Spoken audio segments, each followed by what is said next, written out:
मीरा का 23वां पैराग्राफ। प्रभु तो मिलन कैसे हुए। मेरे प्रभु श्री कृष्ण, तुमसे मिलन कैसे हो सकता है, अर्थात मैं तुम्हारे दर्शन कैसे कर सकती हूँ। 5 पहर धंधे में बीते, 5 पहर तो मेरे मोह माया में ही बीत गए। 3 पहर रहे सोए और 3 पहर मैं सोती रही।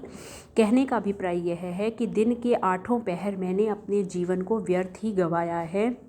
5 पहर तो धंधे में बीत गए, अर्थात कार्य करने में बीत गए, और 3 पहर सोने में बीत गए।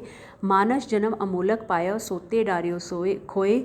मानस जन्म मनुष्य के जन्म को, अमूल्य जन्म को पाया था और वह सोने में ही खो दिया। कहने का अभिप्राय यह है कि मनुष्य का जन्म जो है वो 84 लाख योनियों के बाद बड़ी मुश्किल से प्राप्त हुआ था और उसे व्यर्थ के कार्यों में ही खो दिया। मीरा के प्रभु गिरधर भजिए, होनी होए जो सो होए। मीरा कहती है कि मेरे हे प्रभु श्री कृष्ण, मैं तो तुम्हारा ही भजन करती हूँ, अर्थात अब तुम्हारे ही गुणों को गाऊंगी। अब जो होना है सो हो जाए। मीरा अपने प्रभु से प्रार्थना करती हुई कहती है कि हे प्रभु, तुमसे मिलन कैसे हो सकता है, अर्थात तुम्हारे दर्शन कैसे हो सकते हैं।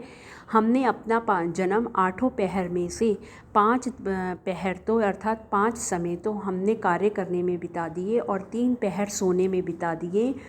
इस मनुष्य जन्म को, जो कि बहुत अमूल्य होता है और 84 लाख योनियों के बाद प्राप्त हुआ था, इसे बड़ी मुश्किल से प्राप्त किया और इसे सोने में ही खो दिया, अर्थात व्यर्थ के कार्यों में खो दिया।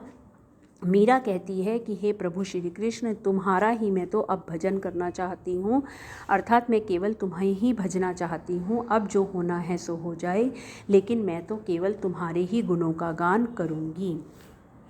बस इसका 24 और 25 भी छोड़ देंगे। ये चैप्टर कंप्लीट।